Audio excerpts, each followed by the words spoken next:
Good morning or afternoon, everyone. This is Jeffrey from Parker Dewey. Very excited for today's webinar.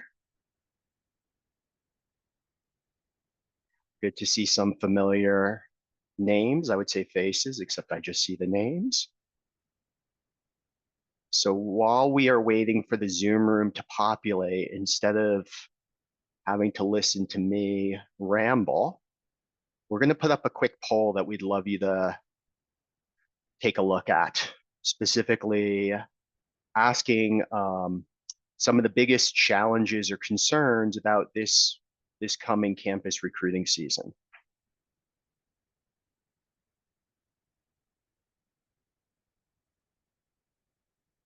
Is the poll up? Can people see the poll? It is, and we're getting responses. Awesome. And a reminder too, for the quarter of you who are putting other, we'd love to know those insights in the chat. Thank you. And again, thanks so much to my colleague, Danielle, who some of you may know. Danielle spearheads our work with colleges and universities and other partners, and really provides some great insights directly from the schools about what they're hearing from students and employers. Is just an incredibly valuable resource for employers of all sizes. We'll give this one more minute while the poll populates. Again, for those of you who have put other, I see one comment in the chat. Please, please, please put in what's most concerning for you.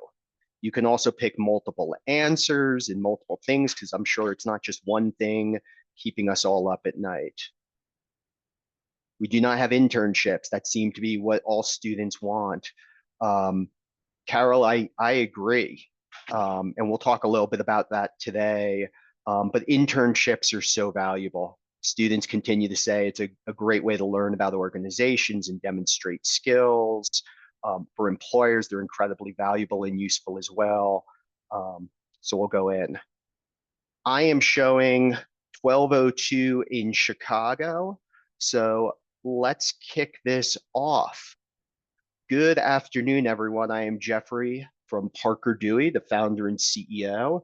Really excited for today's session on how to make this your most successful campus recruiting season ever. I'm joined by my colleague, Danielle, who spearheads our work with colleges and universities across the country. And really, we're going to spend today talking through some best practices and suggestions and some case studies specifically on how companies are addressing what are top of mind concerns, top of mind challenges with this fall's campus recruiting. So Danielle, if you can share the poll results. We took a quick poll while we were waiting for the Zoom room to populate on what's top of mind and most concerning for this year's recruiting season. A couple things that came up: finding candidates aligned to specific needs. Yes, yes, yes. I'm actually surprised that was number one, because what we also hear quite a bit about is the application avalanche, as our friends at Veris call it. Too many resumes or applicants to filter through. Again, the unintended consequence of the one-click job app, that you get massive applications, but you're not sure. Internal pressures, again, not surprising at all. Things like DEI or cost or retention that oftentimes we don't have the ability to directly impact making the right hiring decisions. The last minute requests, I'm surprised there were no comments about that, but that tends to be very, very top of mind in April or May, when that hiring manager comes in saying, gosh, we could really use an intern. So again, great feedback. If folks have other things or concerns, please feel free to use the chat. Couple other quick housekeeping notes. First of all, we are recording this. We will be sharing slides afterwards. So no worries on that. Second, again, if you have questions, feedback, thoughts, feel free to use the chat. I'll try to keep an eye on it as we're going through. We'll also try to leave time for questions at the end. So yeah, I mean, look, it's still July. To me, at least, it feels like summer interns are just getting started, even though they're at least halfway through. And we're already thinking about this fall's campus recruiting. And as people reflect on what went well during the past year and what didn't, things that we're hearing a lot, again, flipping through too many resumes or applications, getting last minute requests, again, seems to be an issue, especially in the April, May, June timeframe. Ghosts and renegs, again, tends to be a common issue, especially when the interns or new hires are supposed to start. Other challenges from hiring managers. Again, this is something that comes up a lot, not just around the last minute request, but hiring managers that have preconceived notions about what a great candidate looks like or where they've come from. And again, something we hear a lot is companies reflecting, especially in the early career side, of were the early career professionals or those responsible for early career programs doing things that were really the best use of their time? Or were they spending too much time on things that weren't necessarily as productive or as valuable as they thought? So today, what we'll do is we'll discuss some of the things that we've been seeing that could be useful parts of your toolkit and share some real examples of how companies have been addressing these challenges that you can use to make this year's recruiting season great. So again, we'll cover how companies are starting the recruiting season with a pipeline of candidates that are aligned to their goals. Again, to the number one concern that came up. And to be clear, we're not talking about stacks of one-click job applications, but rather candidates who are actually excited and enthusiastic about your opportunities. We're going to cover how to attract candidates who would be perfect for the roles, but might be getting missed. Now, while this seems like it shouldn't be an issue given that application avalanche, over 70% of employers say it is. We'll see what top employers are doing to improve sourcing and selection, and doing so while unlocking that time that was otherwise spent flipping through resumes and hosting phone screens and watching video interviews. We'll talk a little bit about strengthening relationships with campus partners. And I want to make sure I highlight this. We're huge believers of the relationships y'all are building with employers and campuses and clubs and faculty. You took the time to build and nurture those relationships, and they're incredibly valuable. What we're going to talk about is how to continue to strengthen those relationships, not just to help you stand out as an employer that students want to join, but also to help the schools learn how they can best support you, something I know Danielle spends a lot of time on. And finally, using data to guide decisions while it still counts. Not data that comes too late or that can't be directly impacted, but rather data that's actionable. And data that doesn't just help campus recruiting execution, but also matters the most to CHROs, CFOs, and even CEOs. So real quickly, I'm Parker Dewey, just a quick background for those of you who don't know us. We've been around almost a decade. We are 100% focused on creating real experiential recruiting opportunities for employers to engage prospective candidates and really use a skills-first framework to see them in action. This is tested and proven. We've certainly done our part to improve it to make it accessible for early career recruiting. We've removed the friction and the paperwork and really made it easy for you to capture data to respond to those changing needs. And we've done so in a way that directly benefits hiring managers, which gives a ton of actionable insight for recruiting teams and is quite honestly how these candidates want to be recruited through these real hands-on experiences. Now, again, we're not going to dig too much into the challenges everyone is facing. We talked about it briefly, but we know a lot of aspects of it aren't working. 71% of students are saying the recruiting process doesn't let them demonstrate their skills. Hiring managers express frustration either with unrealistic expectations or other issues. The cost of getting it wrong is high. Not only the actual cost of hiring, which continues to rise, but the time investment.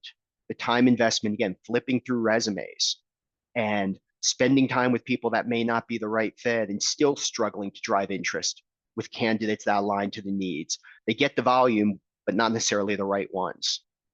And the stakes are continuing to increase. Again, we've all seen the articles where executives question early career programs and they're continuing to focus on the costs and the ROI. And again, I am a strong believer in early career. I don't think AI is going to replace them, but there is certainly a greater microscope on early career programs than ever before. So let's share some examples of how companies are addressing these challenges that hopefully can be actionable parts of your toolkit for the coming year. So the first example is how do we build a pipeline of candidates who are both engaged and exciting. Part of the reason early career programs and career recruiting is so stressful is it feels like we are constantly running a series of races. The race to get candidates to come to our career fair booth, the race to get applicants, the race to get offers accepted. And these are all constant. And again, whether it's for full-time roles or interns, and then dealing with renegs and last minute, it's never ending. Well, Train Technologies, which is a massive manufacturing company, saw this challenge and they decided it didn't need to be this way. They wanted an always on pool of candidates that they could pull from as needed. And they wanted to do so without having to be on that never ending hamster wheel. So, one of their ideas was around the campus ambassador program. Now, this is nothing new. I'm sure many of you have campus ambassador programs, but Train was thinking a bit differently. Not only did they want ambassadors to represent them on campus, but they recognized there was an opportunity to engage new students. So ambassadors are typically those who have already done internships or those who are already engaged and planning to apply. Train decided to sort of flip that script on its head, especially since they didn't have necessarily the brand recognition of an Apple or a Google or a Goldman Sachs on campus. They also wanted to use an ambassador program in a way that didn't create internal friction or burdens, especially since it was a new program. So what they did is they launched an ambassador program with students from a breadth of different majors. Now, they were still doing the normal campus ambassador stuff, finding the clubs, helping with events, sharing the inside scoop on Train.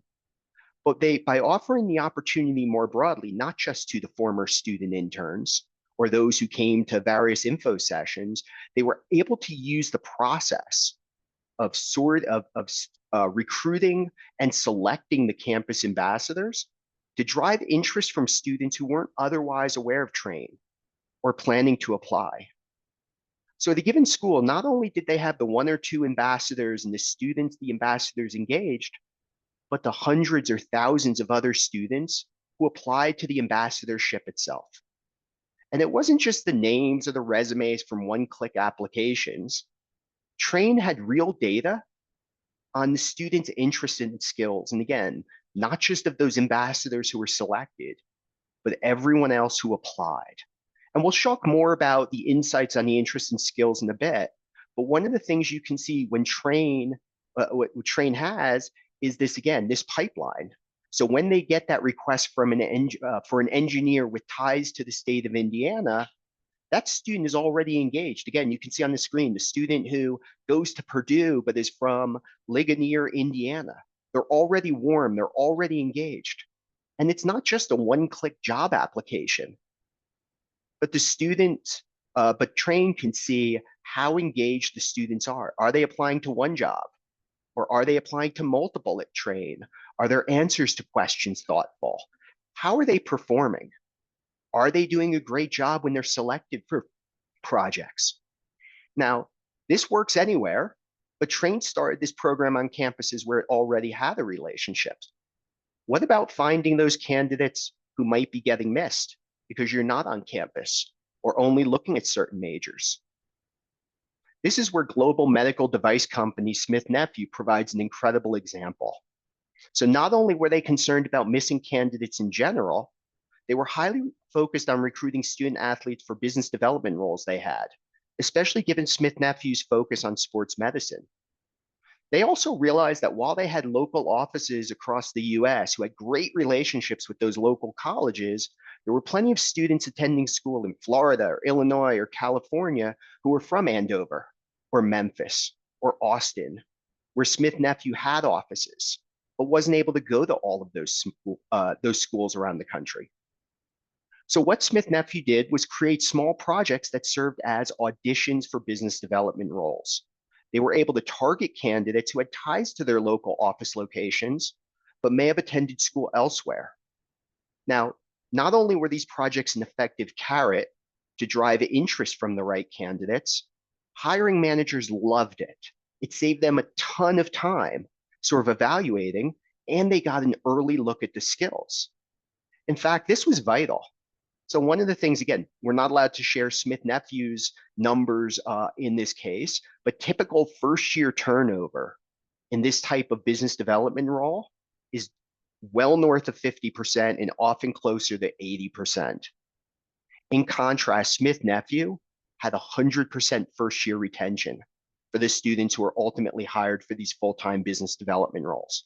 100% retention, along with lower cost per hire, along with lower or significant time savings. This is incredibly valuable. And it's not just about having that always on pool. It's about having a pool that aligns to your needs, where Smith Nephew could see the actual skills and minimize the wasted time and bad hires and build the relationships that drive conversion and retention, including with this student who got one of the Employee of the Year awards and talked about it on LinkedIn. And again, this skills assessment is so important. But as we know, it's becoming more difficult with volumes of resumes and difficult teasing out those core skills, which is why Orange Theory was highly focused on addressing this. Now, unlike Train and Smith Nephew, Orange Theory is super well known by students. We've either been to their gyms or have seen them, or have a friend, or in my case, a spouse that talks about Orange Theory constantly.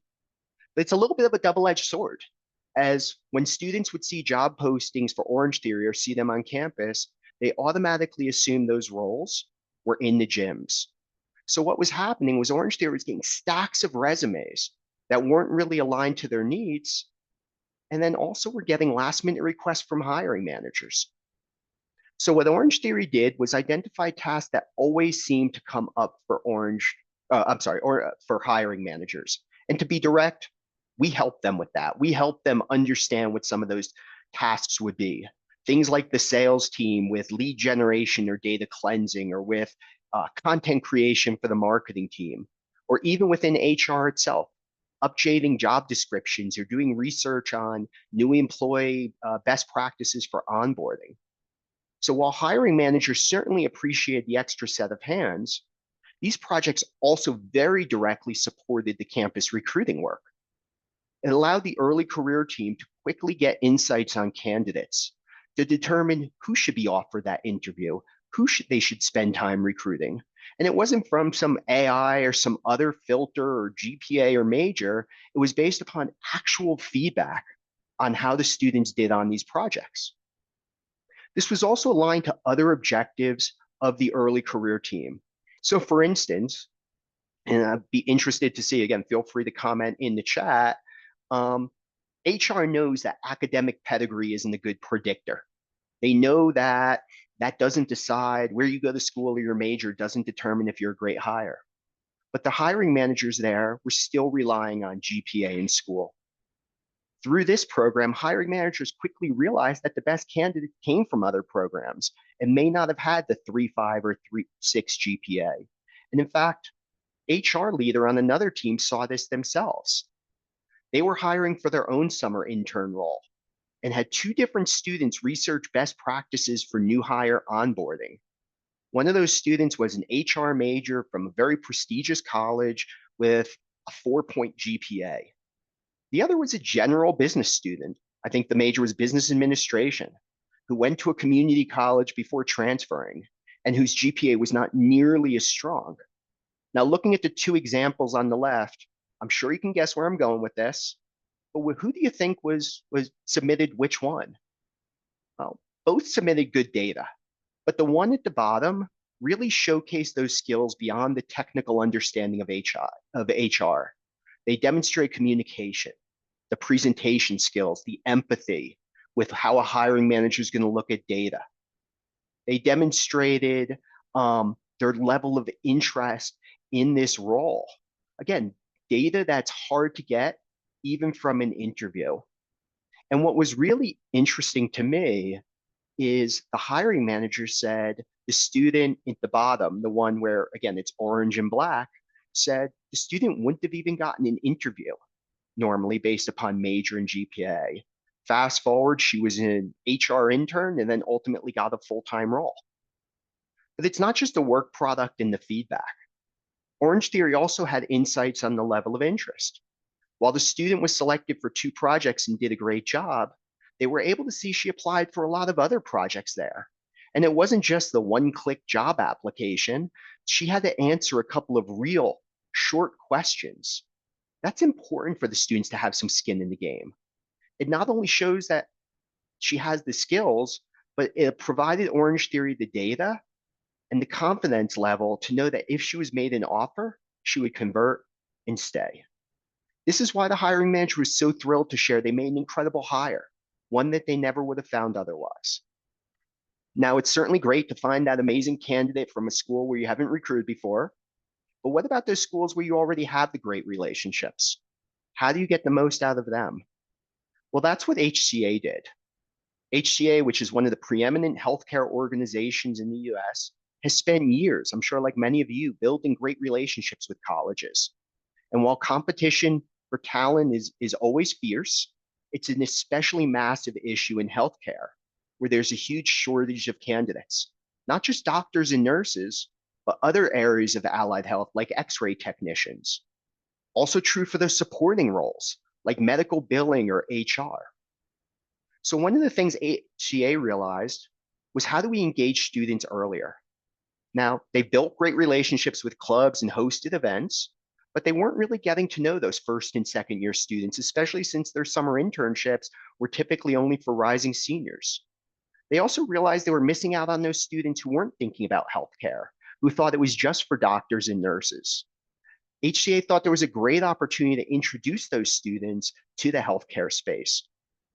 And what I love about their approach was how closely this was aligned to what they were already doing on campus.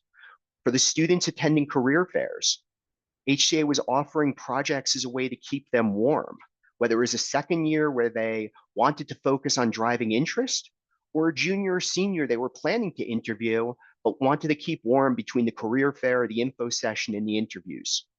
They were even using this before the career fair to highlight opportunities for underclassmen to work on these real paid projects, driving traffic to the career fair booth and to the info session. So even before showing up on campus or posting a job, they already had a pool of candidates that were excited. HCA could download the list of all of the students who expressed that real interest, who had the skills, the ones that they wanted to make sure they invited to the event, the ones they wanted to make sure their reps on campus made time to meet. And again, these insights on skills are before flipping through their resume, watching a video interview, or doing a phone screen. Which brings us to the final example, the one that ties it all together. Xylem is an amazing Fortune 500 company that, again, probably very few of us have heard of. They do water technology, incredibly social and mission impact, but they're a manufacturing and technology company. Xylem is very focused on data. Every discussion uses data to make decisions and measure results. And all of this data ultimately flows up to the CEO and his key metrics. So in addition to HR trying to make the case and use data to expand their early career program, they were also highly focused on those other corporate objectives. So unlike some of the earlier examples, they were also focused on reaching students with ties to specific locations in smaller towns, but they also wanted to identify ways to collaborate with ERGs to help enhance diversity and go beyond just showing up at events, but building those meaningful relationships. So ultimately, Xylem piloted a very small program with one department, but it quickly expanded. Now, it would have been easy for the HR team to force it on other departments, especially given the executive support with a 70% plus cost savings per hire. But other departments in this case were proactively asking to participate. They were coming to HR and campus and recruiting saying, we want to be part of this pilot. Now, how often does that really happen within HR, where other teams are raising their hands to join a new initiative? So let's look at some of the data that Xylem was looking at. Now, as I mentioned, it's great that they're getting candidates in Rockford and Texarkana and Holland, Michigan, but let's look at some of the other data points out there. There's the cost metric. And again, this was one of many metrics they were tracking, but one of the ones we're allowed to share was the cost per school engaged. Now, their overall cost was under $100 per school. But we also looked at it tied to their work with some focus schools, and the metrics were still insanely compelling. Some other examples worth highlighting are the CEO suggested to the CHRO that every hiring manager needed to go through bias training as they looked at some of the metrics around representation. Now, to be clear, that 9.8% representation of African American employees at Xylem is not confidential. This is public data, and don't want to suggest that the bias training wouldn't be beneficial. But the head of TA was able to look at the data, at these, the data you see at the top, and saw that there might be something else at play. With just under 15% of the applicants identifying as African American and just under 24% selected, the head of TA was able to see that the real issue seemed to be something else, something higher in the funnel. They weren't driving enough interest to apply. They didn't have enough engagement. Ironically, they had the same issue a year earlier around gender equity. Once this issue was identified, the campus recruiting team could quickly respond, put it into action. One of the things Xylem did was engage the ERGs along with some other efforts, and we're able to very quickly impact those metrics and achieve the goals. This is about using data to make the right decisions and to demonstrate success, and data that can be quickly impacted, not just vanity metrics, and data that doesn't take an entire campus recruiting season or a $50,000 or $100,000 plus investment to see if it works. Data that's quick and actionable. So I see some questions and comments in the chat. It's a great segue to, we get all this data, how do we implement these best practices? Not surprisingly, micro internships are the tool. So for those of you who are familiar with Parker Dewey, I'm not going to spend a bunch of time going through this. We will again share the screen or share the slides so you have access to all of the nuts and bolts. But real quickly, micro internships are a tool. They are not a replacement. They are not a heavy lift, like a career fair or a job posting or an email campaign. These projects are a tool that targets, engages, and helps assess candidates. And it also captures that actionable data, the data you saw before. Now, again, you've heard me talk about this before, but it's important because it's what feed the platform I showed you and how these companies plugged it right into their process without adding to their workload, because we took the paperwork hassle out of the way. And it allows both parties to learn and move fast. And while the experience is good, tracking all the insights so you can continuously improve is hard. We made this easy. And while it helps you, it also is engaging to students, driving them to want to learn about your organization and keeping them engaged after they have interest. And the student interest is key. Think about all of the discussions we've seen about trying to get students to show up, and if schools should make career fairs and info sessions required, or what's the best swag, or the discussions we have about the candidate experience. Are we responding to each application fast enough? Are we doing it in a timely, personal fashion, which is, again, ironic given how many job applications from one-click applies are automated? In contrast, this approach works because it's how students actually want to be engaged and helps nurture those relationships that keep them warm. In fact, 95% of students continue to say this is how they want to learn about companies. This is how they want to be recruited. And with 75% of them wanting to explore careers before their junior year, it's a lost opportunity. And while students love it, there are clear benefits to employers as well. It doesn't take much work. Again, questions that we get is, how much work will it take and will it work at my company? Well, while I share the examples across industries, including some companies that are very, very heavily regulated, let me be a bit more concrete on how it works. One of the things we do at Parker Dewey, based upon almost 10 years of data and experience, is unpack those job descriptions for full-time roles or summer internships or apprenticeships or anything else into these projects that are engaging to the students, that drive them to want to learn about your company, to apply, to demonstrate their skills. And as you can see, it works with roles like marketing, where a project can be, again, data cleanup or visualization or content analysis, all projects that don't require a heavy lift and align perfectly to the roles. It aligns to more technical hands-on experiences. Now, again, to be clear, these aren't going to be micro internships where students are messing with $1 million piece of very technical equipment, but it could be a project like creating technical training manual or researching best practices. these are perfect way to see their skills in a way that's not captured on their resume. And it's not just those technical skills, but communication, problem solving, empathy, grit, those skills we know that are the most important, but they're, again, the most difficult to assess. And it's about building the relationships that drive conversion. And these projects are in every department, even HR. Again, like some of the other examples I showed you, hiring managers in HR love this because it makes the process easier for them as well. They love the fact that they're able to sort of get a preview of the students' skills before spending time in the interview where they can dig in. But they also value the work itself. They love the insights the students bring on these small projects. So what now?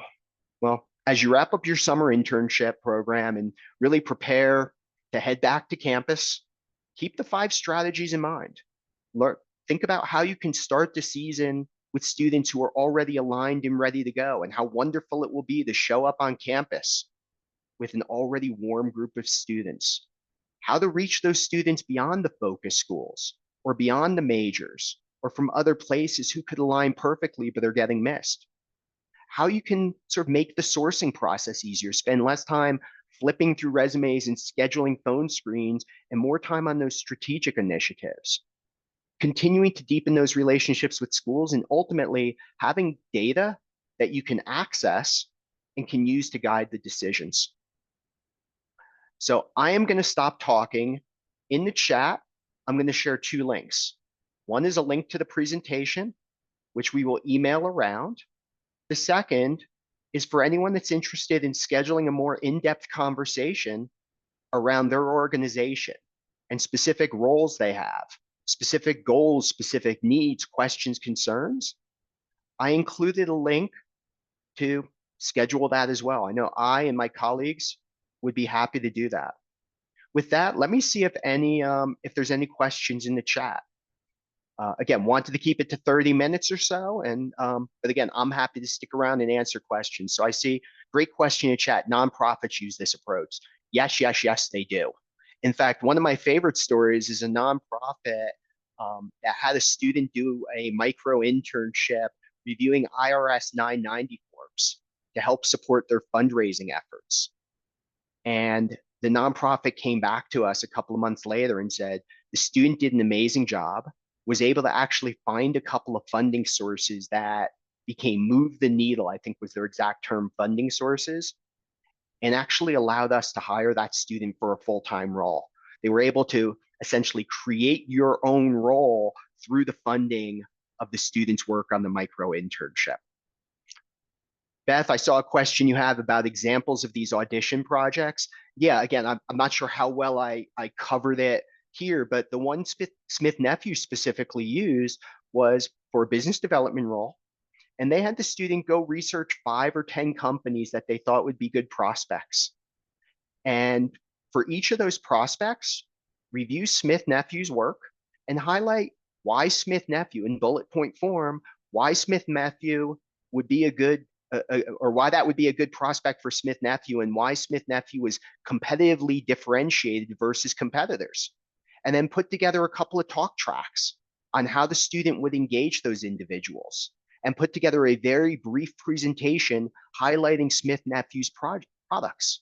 Now, again, Smith Nephew wasn't sharing anything confidential or sensitive, and yet it was certainly helping the business development team get some leads. But more importantly, they were able to get in the head of the student to understand, can the student take imperfect information without being onboarded and quickly understand who is the company's core prospects? Why were they good prospects? Can the student understand the product and create a compelling value proposition? And again, they weren't expecting the quality of someone who had gone through all of the onboarding and training, but they were teasing out those skills. They were teasing out if this was someone who would be a good business development professional, which is why they saw incredible hiring and that 100% retention. We got a question about finding the students who would align with our company's goals. That's the beauty of what we do. We take care of all of it. Again, back to that earlier slide, when the students are being given what they want, when it's how 95% of students said, give me an opportunity to work on a real project. This is the best way to let me learn about your company. This is the best way to let me demonstrate my skills and determine if it's the right fit and allow you to determine if I'm the right fit. They flock to this. And fortunately, we have millions of students, again, on the platform who are excited to do this, representing literally every college and university across the United States. So this becomes easy. And again, we take care of all of it. Beth, to the follow-up question that you had, do they get paid for their audition? Yes.